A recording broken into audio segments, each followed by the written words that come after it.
Oh, Old Glory's catching wind. Do you have any regrets when you look back? Would you do it all over again, knowing the situation that you found yourself in and the life you're living right now? In a heartbeat, sir.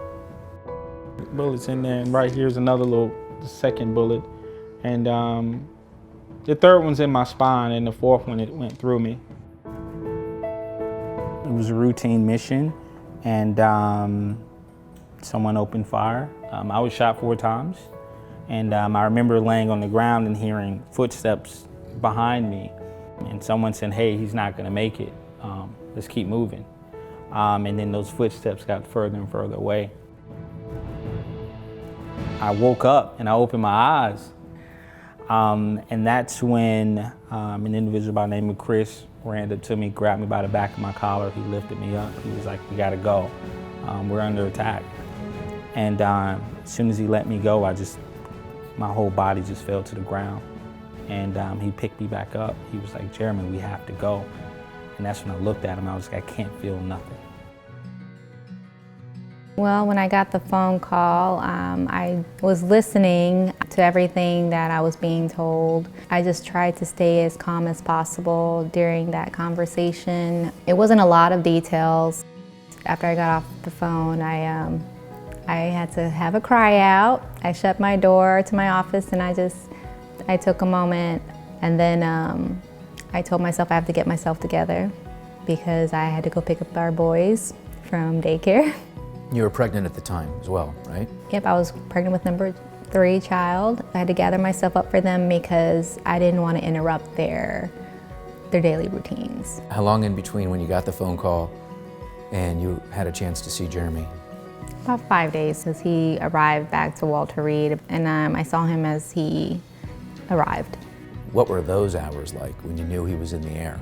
Long, nerve-wracking, of anticipation, of what he would look like. I remember opening my eyes and seeing trees and seeing kids playing, and I thought to myself, well, I'm not in Afghanistan anymore. I must be home. And so we arrived at Walter Reed, and when they opened the door, I'm seeing this silhouette of this pregnant woman, and then it was like blurry, and then it came into focus, and it was my wife. What has it been like through these years to be the rock for your family and for Jeremy?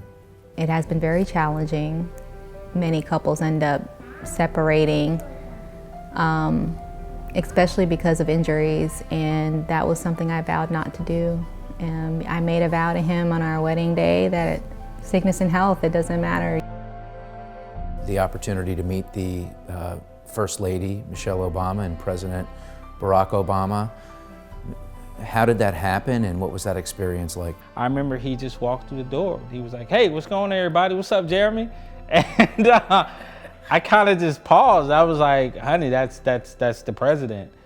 And you know, we talked about sports. We talked about family.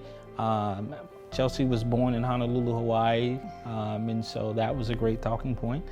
And he embraced my mom, embraced the kids, and just an overall down-to-earth individual. Your beautiful new home that was provided through the RISE program and the Gary Sinise Foundation. So what was the process like of getting to this point where you were given a home? We filled out an application with the Gary Sinise Foundation. We had lunch with Gary, and at that lunch he told me, he was like, "I'm gonna build you guys a house." I'm like, "I'll believe it when you buy the land." So they bought the land, and then it was like, "You believe us now?" I believe it once I see a foundation. Then at the very end, the home dedication, and he leaned over, he was like, "Do you believe us now?" And I believe it when you give me the iPad. Each home is built differently based on the challenges of the service members. There's no one size fit all. From the security standpoint, I could arm the home anywhere I'm at, and I could lock any door and unlock any door. From the temperature, the same thing. I could set the temperatures regardless wherever I'm at in the house. Being able to turn lights on and off. I could turn on televisions, turn on music, turn on the cable. It has an intercom system where I could page my kids no matter where I'm at in the house. But one thing that I valued a lot that they took into account is the security system. Having cameras in all the common areas of the house as well as around the house. So right here, if you put your foot on that kick plate, sir. Kick plate? Yes, All sir. right, hold on a second. Pull here. it down. Here? Yep, come up some. Right there. That's what it sounds like, that HVAC system. And it literally sucks up all the dirt throughout the house. So that was It's that easy. Even I can do it. a cool function. See the outlets? Even for the countertop and for the outlet, again, I said not every home isn't built the same. They literally measured my torso, measured my arm just to be sure that I'm able to touch every single outlet and eat on every single counter space. Even the tables, everything was specifically designed for me. And so with this right here, it gave me an opportunity to go upstairs and to see my two kids. I normally keep a wheelchair up there as well. And so I transfer into the chair, go upstairs, transfer into another wheelchair, and at least have the opportunity up there every night through accessible doors to be able, to kiss my kids and tuck them in at night. Yeah, the technology is amazing. The flooring, everything about this home is amazing. But one thing that stood out for me is those few inches in the door. And for the average person, it may mean little, but to me, having those few inches allowed me the ability to navigate my wheelchair. That in itself, in my opinion, is the greatest feature of this home. When you look at this house, what are just some words that come to mind? I'm grateful.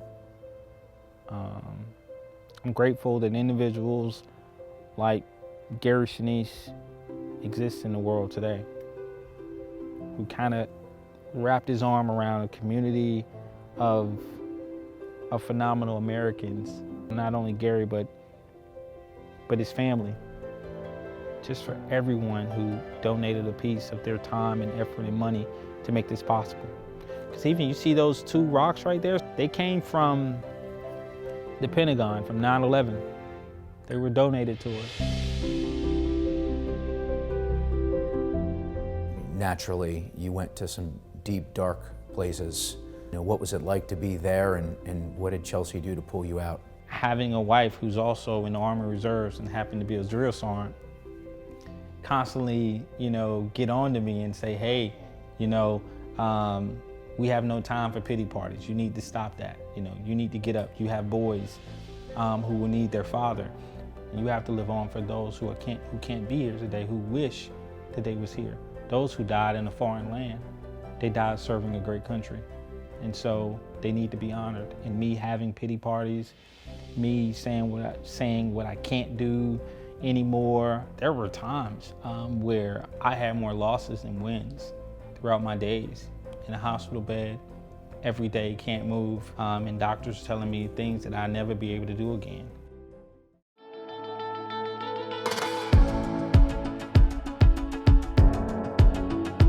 It's so beautiful. Yes, sir. When you look out here.